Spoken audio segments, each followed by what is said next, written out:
Hello dear students. आज हम एक और टॉपिक आप सबके लेके आए हैं जेनेटिक्स पोर्शन का, जो कि है Mendel's experiments on P plant. तो बड़ा ही इम्पोर्टेंट टॉपिक है जेनेटिक्स का। जो ग्रेगर जोहान मेंडल था, जिसको कि हम फादर ऑफ जेनेटिक्स बोलते हैं, तो उसने कुछ एक्सपेरिमेंट्स कंडक्ट किए पी प्लांट्स पे। जो गार्डन पी प्लांट है, जिसको हम बोलते हैं पीसम सटाइवम, इसका जो बॉटनिकल नेम है वो है Pisum sativum, that is garden pea plant. इस पी प्लांट पर इसने 1856 से लेके 1863, दैट इज ड्यूरिंग 1856 टू 1863, तो इन सालों के दौरान इसने बहुत सारे एक्सपेरिमेंट्स किए गार्डन पी प्लांट पे।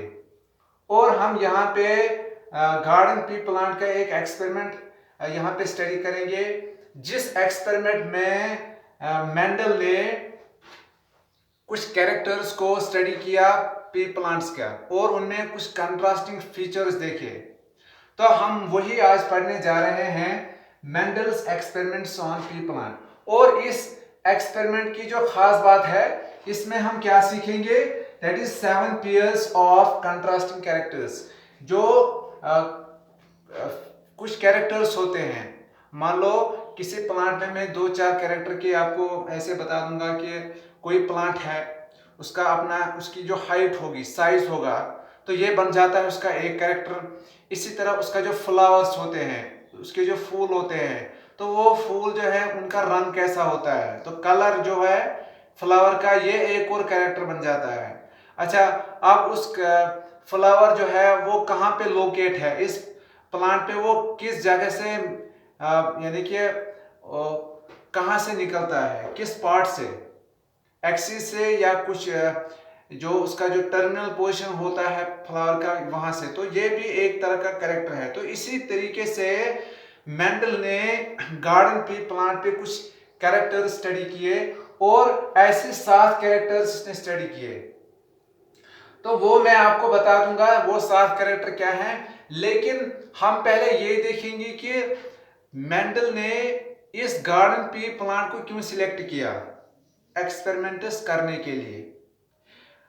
मेंडल ने गार्डन पी प्लांट का जो है इसको सिलेक्ट किया because of the following characters. इसके कुछ कैरेक्टर्स थे, और उन कैरेक्टर्स में अगर आप पहला कैरेक्टर देखें कि इसमें ज्यादातर कंट्रास्टिंग ट्रेट्स इसने देखे, यानी कि इस प्लांट में इसको अवेलेबल दिखे कुछ ज्यादा कैरेक्टर्स जिनको स्टडी किया गया। तो ये एक वजह थी क्यों सिलेक्ट किया इसने। दूसरा, जो पी प्लांट है, इनको ग्रो करने का जो तरीका है, they are cross pollinated as well as self pollinated. तो ये वैसा एक प्लांट है जिसमें कि क्रॉस पॉलिनेशन भी होती है और सेल्फ पॉलिनेशन भी।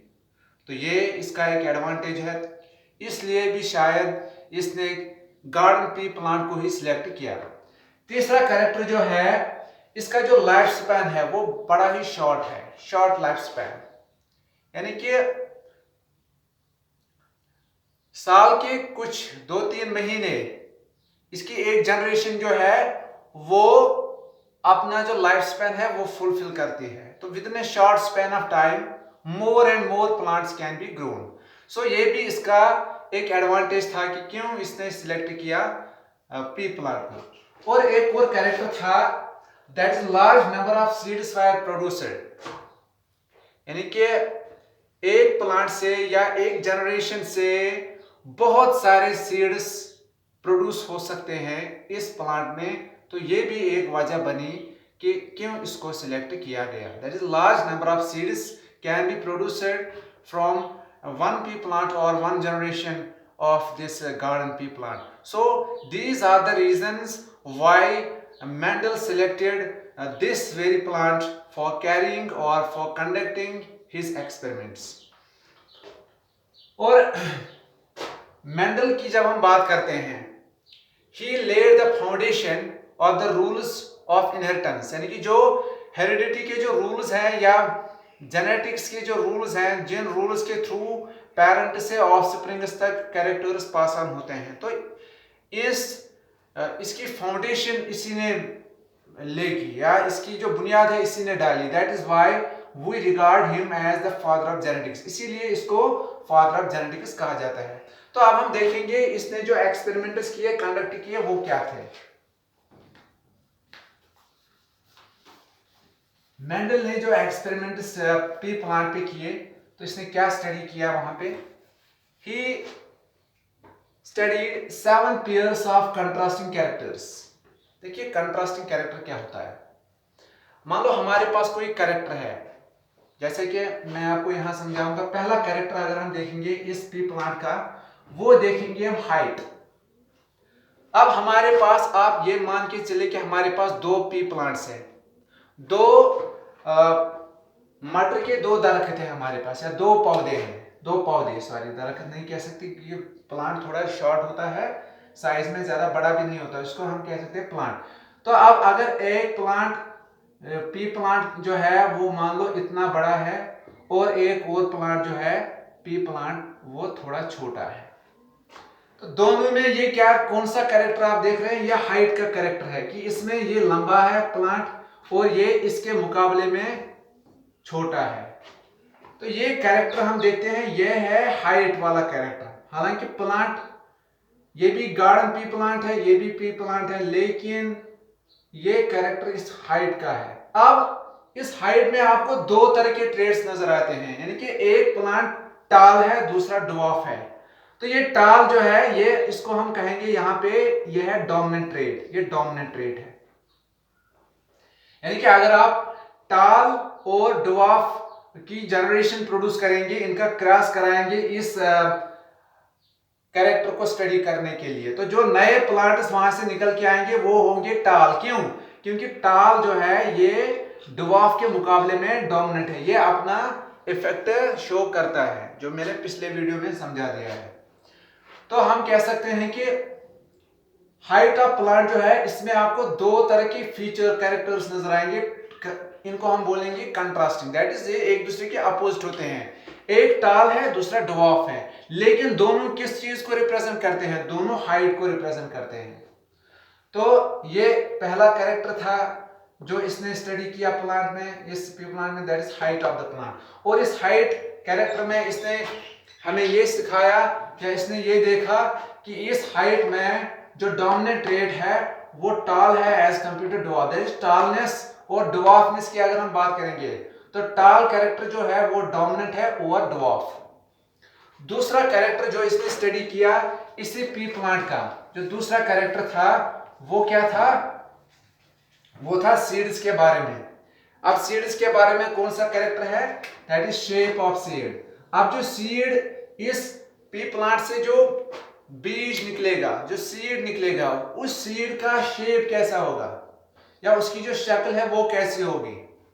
और यहां पे भी इसको 2 कंट्रास्टिंग ट्रेट्स नजर आए, एक डोमिनेंट, दूसरा रिसेसिव। और शेप ऑफ सीड में जब हम बात करते हैं, तो आपने भी देखा होगा, अगर आपने मटर की जो वो पॉड देखी होगी जिसमें से वो बीज निकल के आते हैं, तो वो उसमें कुछ सीड्स आपको ऐसे पूरे राउंड दिखाई देते हैं, और कुछ वो ऐसे वो पूरे राउंड नहीं होते, उनको हम बोलते हैं रिंकल्ड। तो एक सीड या कुछ सीड्स आपको वहां राउंड नजर आएंगे और कुछ दिखाई देंगे रिंकल्ड। तो इसने इसमें भी सीड्स में 2 तरह के वहां देखे, round as well as wrinkle. So ये दोनों राउंड, चाहे अब राउंड सीड है या रिंकल सीड है, दोनों किस चीज को, किस कैरेक्टर को रिप्रेजेंट करते हैं, that is shape of the seed. तो ये दूसरा कैरेक्टर था जो इसने पी प्लांट में देखा। तीसरा क्या था, इसी सीड के बारे में था तीसरा कैरेक्टर भी, लेकिन अब जो कैरेक्टर है वो सीड के कलर को सिग्निफाई करता है, that is colour of seed. That is इस पी प्लांट में इसने 2 तरह के कलर्स देखे सीड्स में। कुछ सीड्स जो थी वो कलर में येलो थे, और कुछ सीड्स जो हैं वो कलर में कैसे थे, ग्रीन। और he demonstrated that yellow color of seed was dominant over green. That is दो तरह के कलर्स हमें नजर आए सीड्स में, लेकिन उनमें जो डोमिनेंट कलर है, डोमिनेंट ट्रेट है, वो है येलो, और ग्रीन क्या है, ये है रिसेसिव ट्रेट। लेकिन दोनों जो ट्रेड्स हैं किस कैरेक्टर को रिप्रेजेंट करते हैं, कलर ऑफ सीड। तो ये था तीसरा। चौथा क्या था, अब फ्लावर की बात करते हैं। तो अब इसने इस प्लांट के फ्लावर कैरेक्टर को स्टडी किया, और उसमें अब इसने दो तरह के कैरेक्टर्स देखे। एक देखा कलर ऑफ फ्लावर। अब इसने पी प्लांट में भी दो तरह के फ्लावर्स इसको नजर आए कलर के हिसाब से। कुछ थे वायलेट कलर के, कुछ यानी कि जो डोमिनेंट ट्रेट था, डोमिनेंट कैरेक्टर, डोमिनेंट ट्रेट के फ्लावर में कुछ फ्लावर्स का जो कलर था वो वायलेट था, और कुछ का इसने देखा वाइट। यहां भी दो तरह के इसको नजर आए। तो इन्हीं को हम बोलते हैं कंट्रास्टिंग कैरेक्टर्स, यानी कि एक ही कैरेक्टर को रिप्रेजेंट करने वाले दो अपोजिट ट्रेट्स जो होते हैं, एक होता है डोमिनेंट, दूसरा होता है रिसेसिव। तो इनको हम बोलते हैं कंट्रास्टिंग ट्रेट्स। और एक और कैरेक्टर, पांचवा कैरेक्टर जो इसमें स्टडी किया वो था पोजीशन ऑफ फ्लावर। अब जो फ्लावर है ये कहां से निकल के आता है, क्या ये एक्सिस से निकल के आता है, या फ्लावर का जो आखिरी वाला पोर्शन है, या ब्रांच का जो आखिरी वाला पोर्शन है, अगर वहां से निकलता हो। तो दो तरह के इसने भी इसमें देखिए पोजीशन की जो फ्लावर थी, कुछ फ्लावर्स जो थे वो एक्सिस से निकले, उनको इसने बोला एक्सियल, और कुछ टर्मिनल। तो यहाँ पे भी एक्सियल फ्लावर्स भी थे इसने देखे, टर्मिनल फ्लावर्स भी देखे। लेकिन दोनों ट्रेट्स किस चीज को करते हैं रिप्रेजेंट, कि प्लांट में फ्लावर किस जगह पे लोकेट है, दैट इज पोजीशन क्या है इसकी। और छठा और सातवां कैरेक्टर जो था वो था पॉड के हवाले से। पॉड क्या होती है, जो हम मटर में से वो हिस्सा निकाल देते हैं जहां से हमें वो सीड्स निकल के आते हैं। तो वो ऐसी होती है वो पॉड जिसके अंदर ये सीड्स भरे होते हैं, देखी होगी आप सबने, उसको हम बोलते हैं पॉड।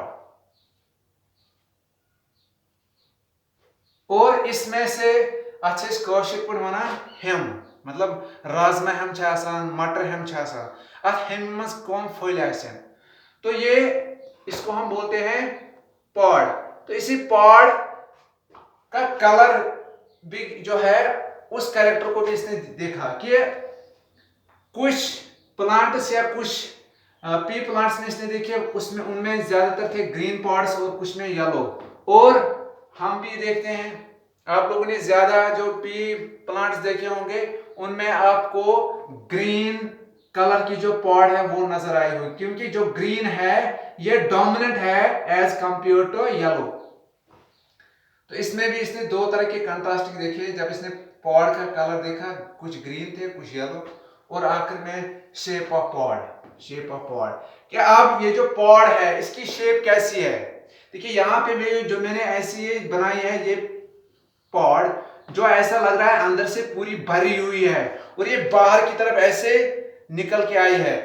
तो इसमें अंदर से जैसे लगता है हमें कि इसमें शायद किसी ने हवा भर दी है। तो ऐसी पॉड को हम बोलते हैं इन्फ्लेटेड पॉड, यानी कि बाहर से आपको ये बीज नजर नहीं आएंगे लेकिन अंदर से इसको ऐसा दिखेगा आपको जैसे कि हवा भर दी गई है इसमें। तो ऐसी पॉड की जो शेप होती है इसको बोलते हैं इन्फ्लेटेड। और कुछ पॉड्स ऐसे होते हैं वो होते हैं कंस्ट्रिक्टेड, यानी कि वो नजर आते हैं उसके बीज ऐसे, जहां जहां पे इस पॉड में बीज होगा वहां वहां वो बाहर की तरफ निकला होगा, बाकी हिस्सा अंदर की तरफ होगा। तो ऐसी पॉड को हम बोलते हैं कंस्ट्रिक्टेड पॉड। तो इसलिए दो तरह के पॉड्स इसमें देखिए, कुछ थे इन्फ्लेटेड, कुछ थे कंस्ट्रिक्टेड। सो ये एक एक्सपेरिमेंट जो है जो हमने आज सीखा प्लांट्स में। तो कल हम इसमें सीखेंगे जो पी प्लांट्स की जनरेशन इसने प्रोड्यूस की, तो उसके लिए इसने कुछ क्रॉस किए, monohybrid cross and dihybrid cross. तो वो क्रॉस हम सीखेंगे अगले टॉपिक में, और उसके बाद हम इसके लॉज को पढ़ेंगे, that is Mendel's laws of inheritance और लॉज ऑफ हेरिडिटी, वो हम उसके बाद पढ़ेंगे। ठीक है, थैंक यू।